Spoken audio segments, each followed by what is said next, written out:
Oi, minha gente, a paz do Senhor Jesus, tudo bem com vocês? Espero muito que sim, espero que vocês estejam muito bem. Sejam muito bem-vindos a mais um vídeo aqui desse canal. E no vídeo de hoje, como vocês já viram no título, hoje, nesse vídeo, nós estreamos um novo quadro aqui no canal que se chama A Bíblia Responderá. Esse nome foi indicado por vocês lá no meu Instagram e todas as perguntinhas que eu for responder aqui também serão lá da caixinha de perguntas dos stories do Instagram. Desde já eu quero te fazer um convite muito especial. Se você é novo ou nova por aqui, seja muito bem-vindo a esse canal e eu te convido a acessar o canal e conhecer os vídeos que eu trago aqui. Se você gostar, aproveita para se inscrever e vir fazer parte dessa família linda que só vem crescendo dia após dia para a glória do Senhor Jesus. E também quero dizer que se você não me segue lá nas minhas redes sociais, elas estão passando aqui na tela agora. Porque sempre que eu abrir uma nova caixinha lá no Instagram, por exemplo, com esse quadro aqui do canal, você vai poder mandar sua perguntinha e participar. Lembrando que as perguntas serão totalmente secretas. Eu não vou falar quem é você, não vou te expor aqui na internet, nada disso, tá bom?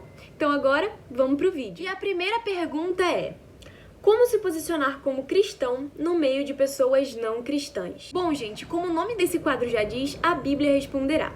E a Bíblia diz, lá em Salmos 1, bem-aventurado aquele que não se assenta na roda dos escarnecedores. E a Bíblia também nos diz que as más conversações corrompem os bons costumes. O que eu quero dizer com isso? A primeira coisa que, como cristão, você deve saber é que você não pode se misturar com pessoas não cristãs. O que eu quero dizer com isso? Você tem que ser seletivo? Você tem que fazer acepção de pessoas? Não é isso, gente. Nós devemos amar a todos, falar com todos, cumprimentar a todos, conversar com todos, mas colocar no círculo de amizade já é outra coisa. Então você, como uma pessoa cristã, não deve se misturar nesse sentido de fazer amizades, porque, gente, querendo ou não, quando a gente é amigo de alguém, a gente é próximo dessa pessoa.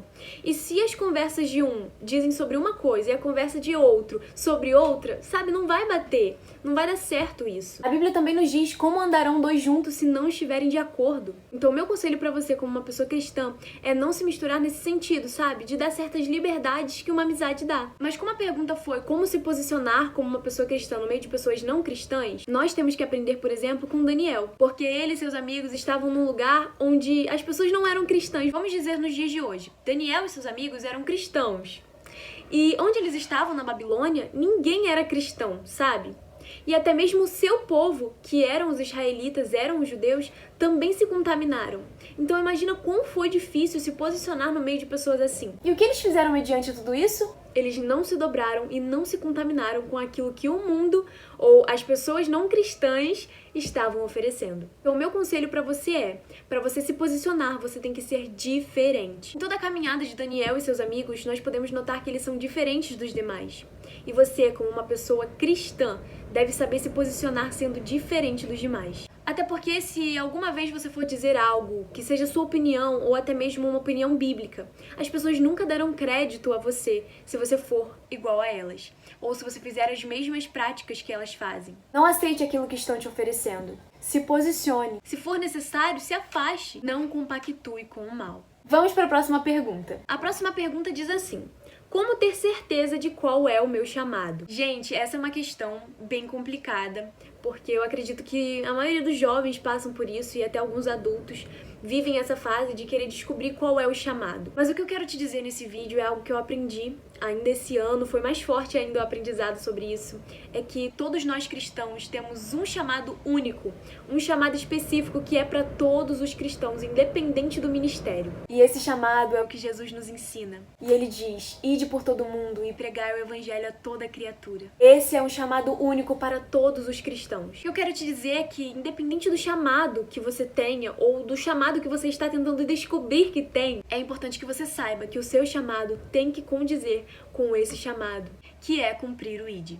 O meu conselho para você é que você ore e busque, se consagre ao Senhor e esteja disponível.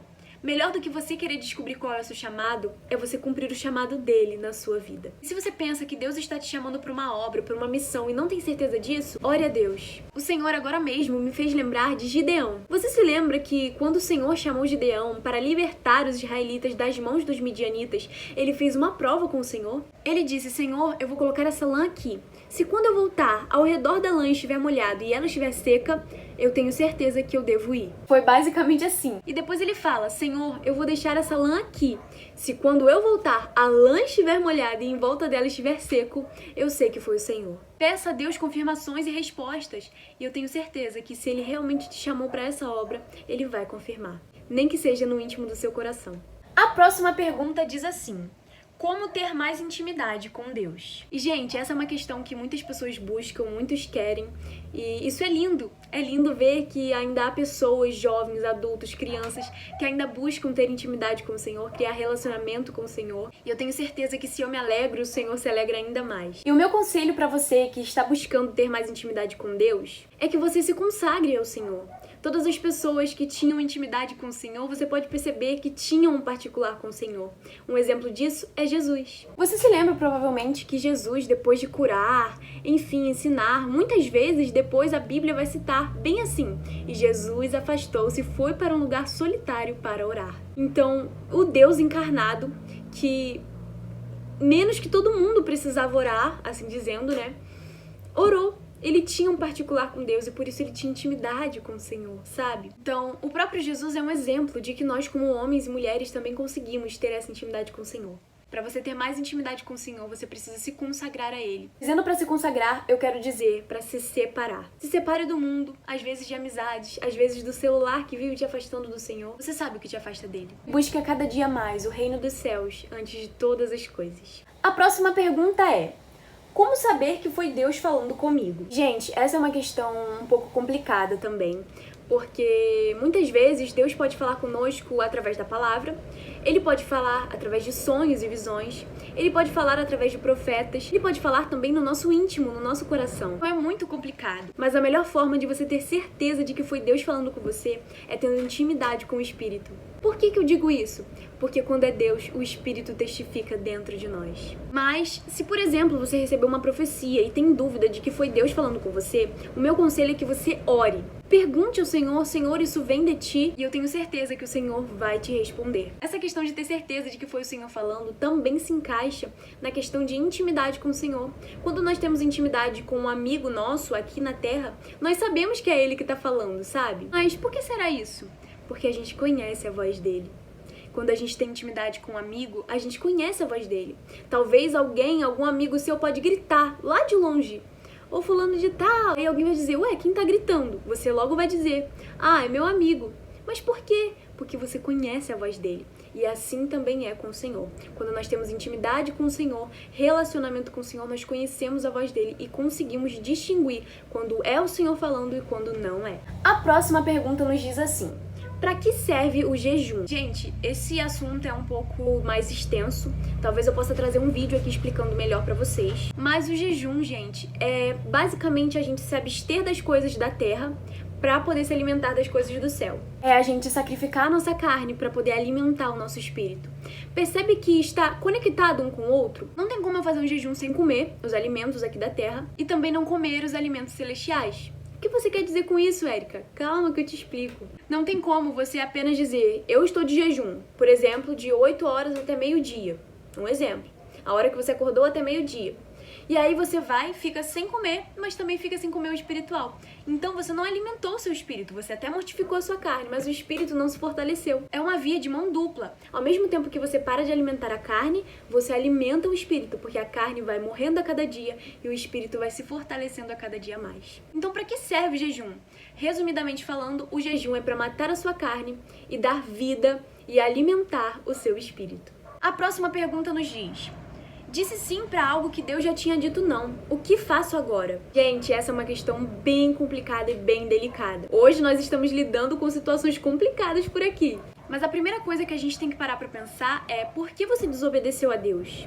Sabe, Deus é dono de tudo. E quando, na Bíblia, por exemplo, você viu Deus desamparando os seus? Ele não é homem para que minta e nem filho do homem para que se arrependa. Então, se ele disse não para você, tinha um motivo para isso. Ele não mentiu quando te poupou do mal. O meu conselho pra você que já disse sim pra algo que Deus já tinha dito não é cortar isso. Eu não sei se é uma amizade, se é um relacionamento, se é um emprego, o que for, mas saia disso o mais rápido possível. Porque se foi Deus, se verdadeiramente foi Deus que te mandou sair disso, que te mandou não aceitar isso, não aceite. Ainda dá tempo de se arrepender, voltar, pedir perdão ao Senhor por ter desobedecido a Ele, né?